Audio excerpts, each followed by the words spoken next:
The sun was slowly falling behind the dry hills of Arizona, painting the land in shades of gold and red. Thomas McAllister, a quiet rancher in his late 30s, rode his old horse along the fence line, checking for broken posts. The land stretched far and wide, silent except for the sound of his horse's hooves and the soft whistle of wind. He had lived alone on this ranch for almost 5 years now. Since the day his wife, Clara, passed away from fever, his life had turned into long days of work and longer nights of silence. Thomas didn't talk much anymore. His only company was his dog, Duke, and the cattle that grazed near the small creek. Most folks in town said he was a good man, but kept to himself. He rarely visited the saloon or the church, and when he did, people would nod politely, but no one really tried to know him. Loneliness had become part of who he was. That evening, as he neared the far edge of his land, something caught his eye near the dried riverbed. A bit of movement, too soft to be the wind. He slowed his horse, looking carefully. At first he thought it might be an injured animal, but as he came closer he realized it was a person.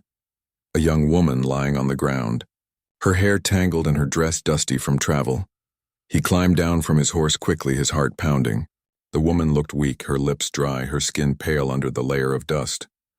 She was native, an Apache by her dress and the beaded necklace around her neck.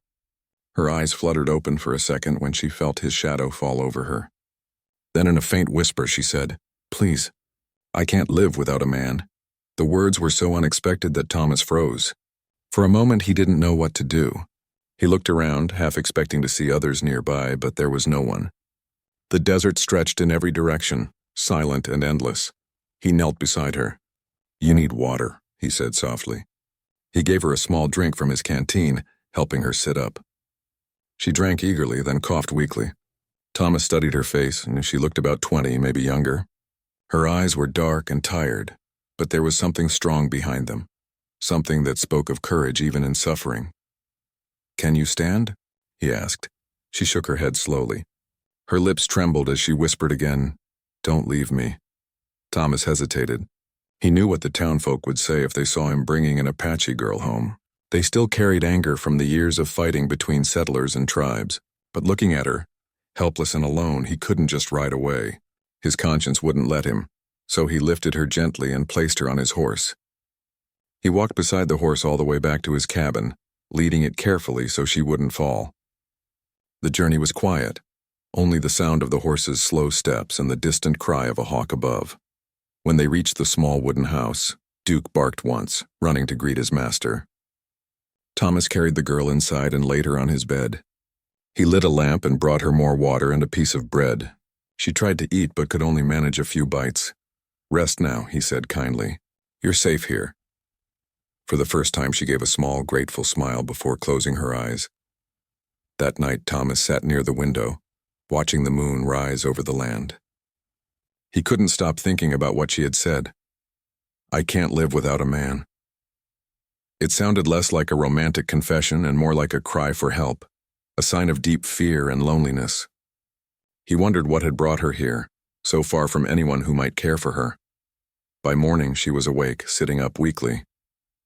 Thomas offered her some warm broth. She accepted it quietly, her hands trembling slightly as she held the cup. After a moment she said in a soft voice, "My name is Nita." Thomas nodded. "I'm Thomas." She tried to thank him in English, though her words came slowly. He could tell English wasn't her first language, but she was trying. He smiled gently, making sure she knew she was safe. Over the next few days, Nita began to regain her strength. She helped with small chores, fetching water, sweeping the porch, or feeding the chickens.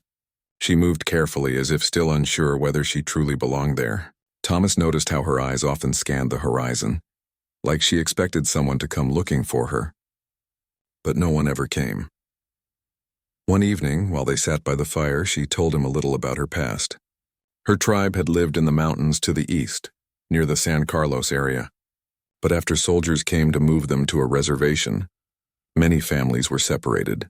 Nita had lost her parents and her brother during that time.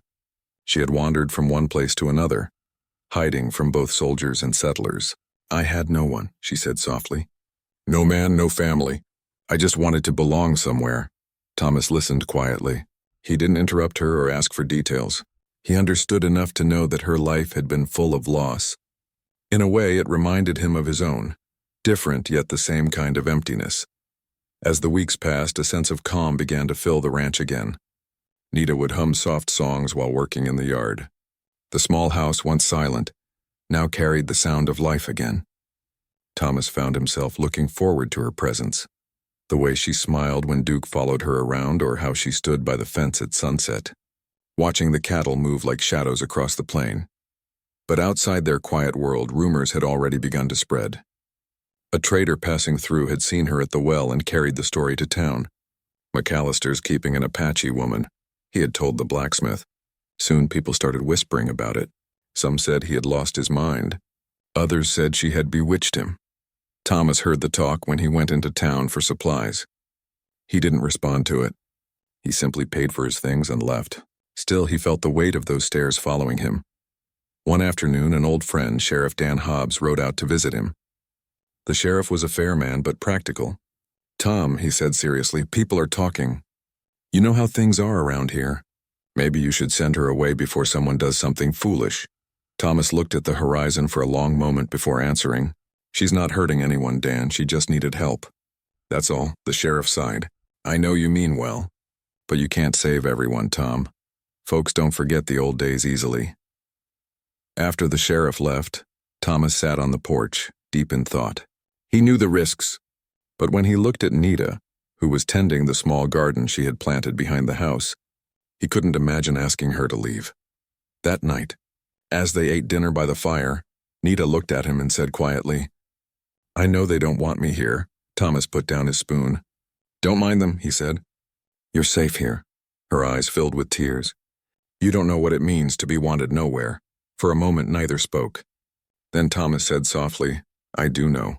More than you think." Something changed between them after that. It wasn't spoken, but it was felt. A kind of understanding that grew from shared loneliness. Days turned into weeks, and the ranch began to feel alive again. The fences were fixed, the garden grew green, and even Duke seemed happier. Nita often laughed now, a light sound that broke through the quiet evenings. One morning, Thomas found her standing near the creek watching the sunrise. "It's beautiful," she said, smiling. "It always was," Thomas replied. "I just forgot to notice." For the first time in years, he felt that the world still had warmth left in it. And though he didn't say it out loud, he began to realize that maybe, just maybe, both of them had been given a second chance at life. As spring turned the dry hills a softer shade of green, life on the McAllister ranch found a gentle rhythm. Every morning, the first rays of sunlight touched the cottonwood trees near the creek, and Nita would already be awake, feeding the chickens or fetching water. She moved gracefully, her long dark hair shining in the early light. Thomas often watched her from the porch, coffee cup in hand, quietly amazed at how much had changed in a few short months. His home no longer felt like a place of silence. It had become warm again, alive with the smell of fresh bread, the laughter of Nita, and the sound of Duke chasing the wind across the yard. Thomas and Nita didn't talk much about their pasts anymore. They didn't need to. Their days were full of small, shared moments, mending fences, cooking simple meals, or sitting under the stars in the cool evening air. Sometimes, Nita would tell short stories from her childhood, about wild horses running free in the mountains, or her mother weaving bright blankets by the fire. Thomas listened with quiet interest. He never interrupted, but she could tell he cared. In return, he told her about his late wife, Clara, and how lonely the ranch had been since she passed. "I stopped believing life had anything left to give," he said one night, staring into the flames. "But then you came along and somehow this place started to breathe again." Nita smiled gently, her eyes shining in the firelight. "You gave me a home when I had nothing. Maybe we both needed each other more than we knew." Their bond grew quietly, built on trust and kindness. But outside the ranch, the whispers in town had grown louder. Some said Thomas had been fooled by the girl. Others said it wasn't right for a white rancher to keep company with an Apache woman. People in those days often judged what they didn't understand. One day, when Thomas went to town to buy supplies, he felt the stares again. A few men at the store fell silent when he walked in. The shopkeeper, usually friendly, looked uneasy.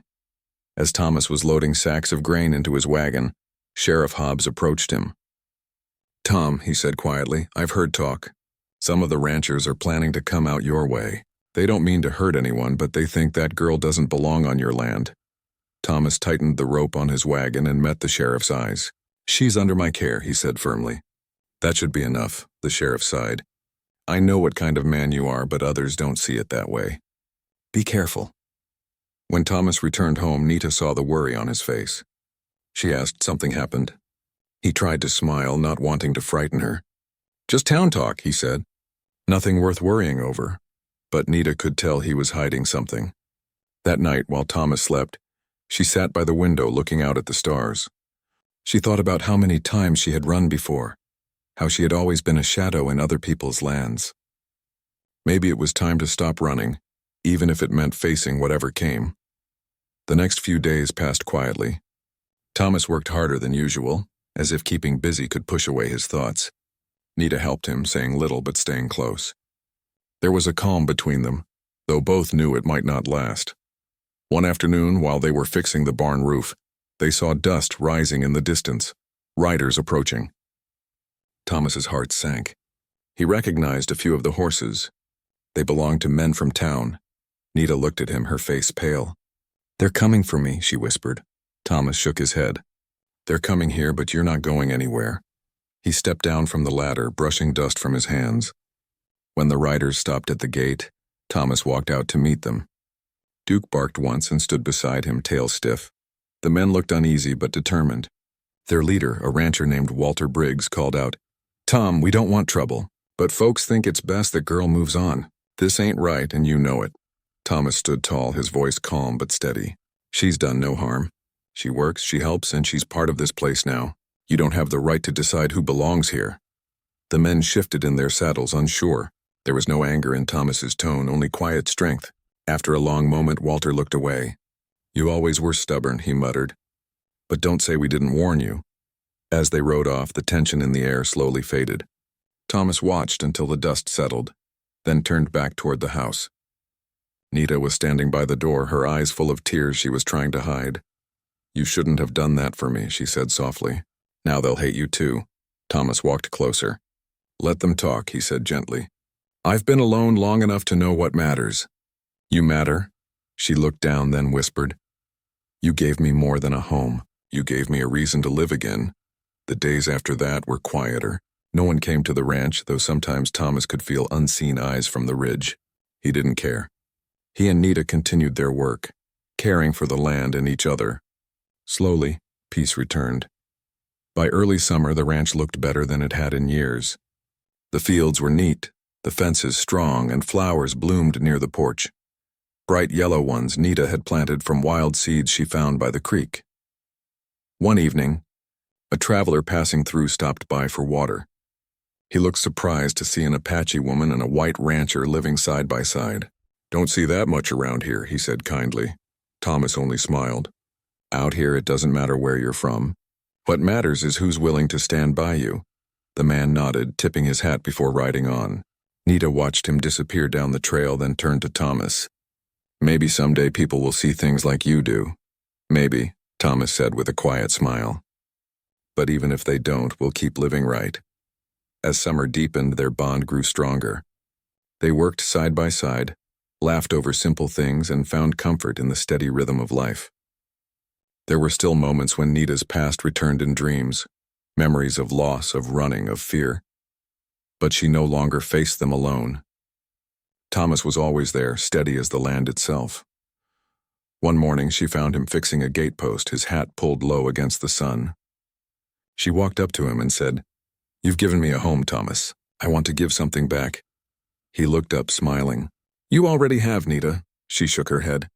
No, I want to stay. Not as someone you rescued, but as someone who belongs.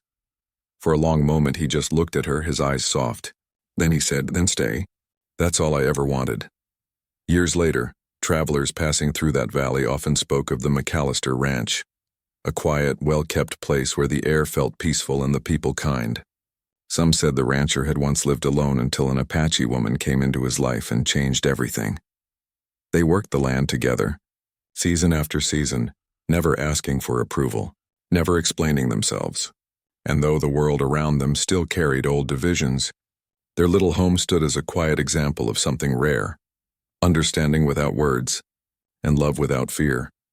When the sun set over the wide Arizona sky, the light would fall softly on the house by the creek. There, Thomas and Nita could often be seen sitting side by side on the porch, two souls who had once been lost, now at peace in a world they had built together.